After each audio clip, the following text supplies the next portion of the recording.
एक दिन सायरा की सालगिरह थी और उसे तोहफे में एक खूबसूरत गड़िया मिली जिसके सुनहरे बाल थे।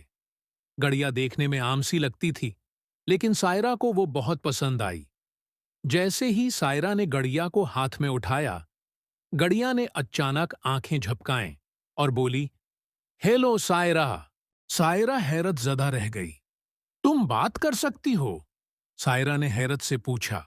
गड़िया मुस्कुराते हुए बोली, हाँ, मैं जादुई हूं और मैं तुम्हें एक खफिया दुनिया में ले जा सकती हूं जहां हर खिलौना जिंदा होता है। सायरा बहुत परजोश हुई और फौरन तैयार हो गई। गड़िया ने अपने सुनहरे बालों को एक मखसूस तरीके से घुमाया और एक दरवाजा नमूदार हो गया। जब सायरा और गड़िया उस दरवाजे से गुजरे तो वो एक हैरत अंगेज दुनिया में पहुंच गए जहां हर खिलौना बात कर रहा था, खेल रहा था और अपनी दुनिया में मुसत था। वहां सायरा की मुलाकात मुख्तलिफ खिलौनों से हुई, जैसे बोलते हुए टेडी बियर, तेज रफ्तार रेसिंग कारें और गाने गाते रोबोट।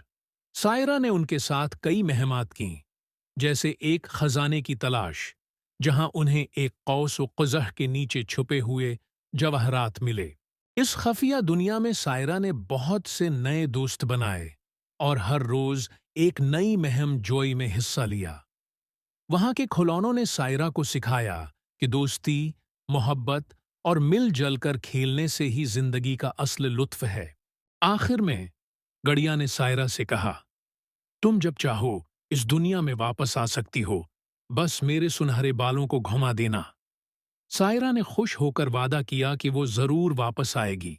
उस दिन के बाद सायरा जब भी तन्हा महसूस करती, वो अपनी जादुई गड़िया के साथ इस खफिया दुनिया में चली जाती और अपने दोस्तों के साथ खेलती और नई नई महमात करती।